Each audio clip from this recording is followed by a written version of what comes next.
So today we're going to be doing some compound interest, which means you will need your calculator. So do me a favor before you go on, push pause and make sure you have your calculator with you. Otherwise, you will not be able to get through these notes too simply. So what we're going to be talking about is compound interest. And if you look at this quote by Albert Einstein up here, he who understands it earns it, he who doesn't pays it.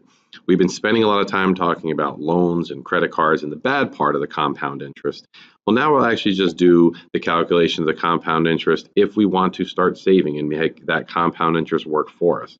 The other word for this is called earning your money or having your money work for you, where you put the money someplace and the money grows and grows and grows, and you don't really have to do any work for it. That's what it's called, making the money work for you. So small expenses add up, and we're going to be talking about this a lot throughout this lesson, which is how the little things over time will add up to a lot of money later on. So let's just look at a fun little thing that happens to a lot of my seniors in my courses where they love to get Dunkin' Donuts every morning, and they get the Dunkin' Donuts coffee before school. And if you take a look right here, what are they trying to do? Well, $3 a day times 180 days a year, you're looking at spending over $500 in the school year just on getting your morning coffee. So you think about something like that, and that's not even interest. So let's take a look at a problem with interest using that in mind. So the idea is, let's say you took that $540, instead of spending it on coffee, let's just say you put it in the bank and left it there for about 10 years. How much money would you have? Now, we have a formula here. Don't be intimidated by this formula that I just put a red box around. I will give you that formula on the test. You will have it on the quiz. You can use it anytime you need to. It's really just important to understand how to put the numbers in, and I'll show you how on the calculator and what it looks like here. So the A is our total, so I'm just going to put the A here. P is what we call principal. Kind of like the principal we have here in school, spelled a little bit differently, but this is the amount of money you start with. So this is our $540. Now we put 1 plus, and we see this R over N.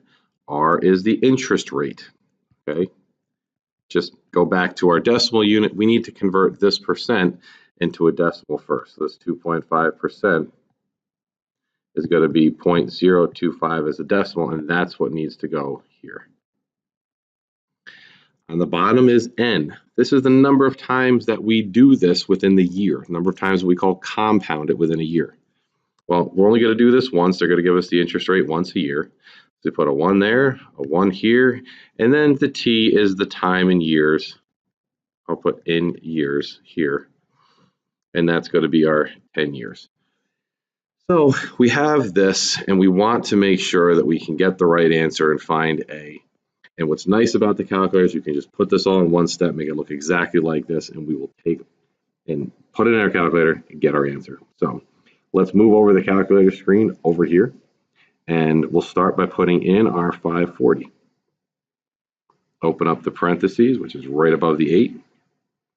1 plus. Now, how do we put that fraction in there, the 0.025 over 1? Well, there's a kind of a neat little thing. If you look what I'm circling over here with the alpha key right here, if you go to your calculator and hit alpha, then come up here and hit y equals, you should see this appear. If this doesn't appear, make sure to send me an email and make sure that gets on your calculator, because this should be on the calculator you're using. And what that does is it just puts a little fraction button there. We're going to go 0.025, put the 1 on the bottom, move over, close the parentheses. Now, how do we get up here? How are we going to get this? That's just raised to a power. So what we need to do is put this little power button right here that I'm circling on the calculator, and then just put 1 times 10. Boom. $691 and about 25 cents.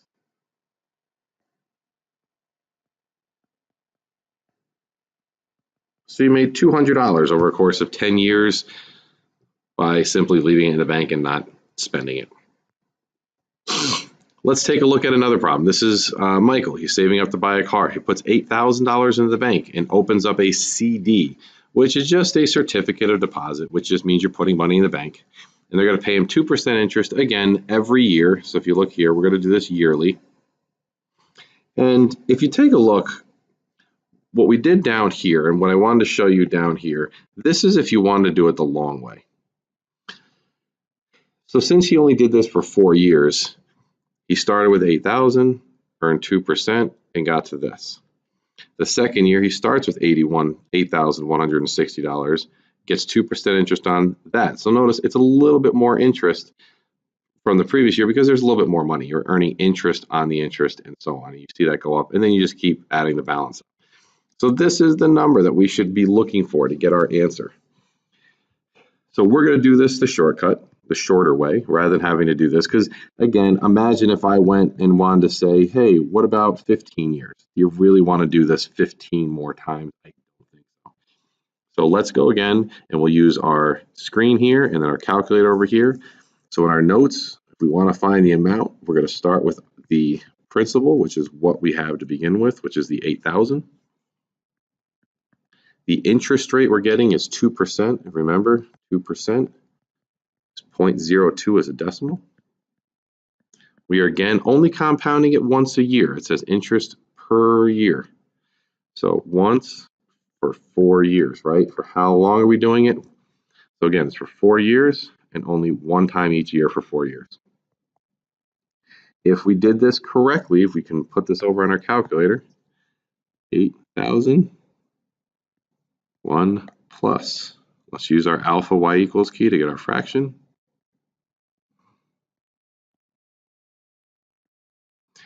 To the power of 1 times 4, enter, $8,659 and around 45 cents.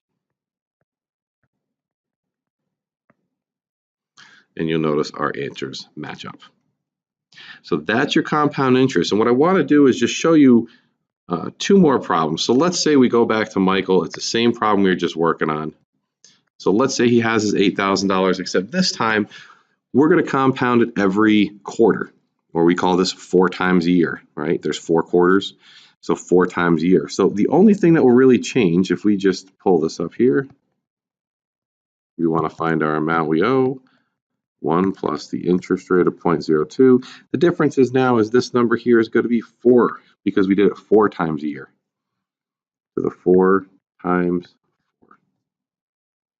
And again, because we compounded it more, we'll probably make a little bit more money. Not a whole bunch, but we'll definitely make some more money. So if we go in here and fix this, I'll change that to a 4. Change that to a 4, hit enter, and you notice we got a little bit more interest out of it, not a whole bunch, but notice the only thing that really changed is we use this 4 and the 4 here because we compound it 4 times a year. So we get $8,664.57. Well, what about monthly interest payments? So what if you're doing this monthly instead of quarterly? Do me a favor, pause the video. Try this on your own, and then unpause, and I'll walk you through the solution. Hopefully you paused it and you worked through it. You should notice that this is going to be the same thing as the problem up here, except this 4 that I'm circling right here and this 4 right here are going to change to a 12, because monthly interest payment means we're going to do this monthly, not quarterly, and not once a year like we did in the first problem. So if we write it out,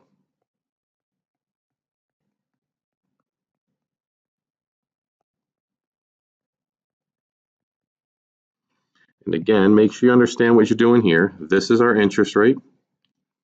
This 8,000 is what we started with. We're compounding it monthly. That's why these are both 12. That is important. And then this 4 is because we're still doing this over 4 years. If you go to your calculator and plug those in,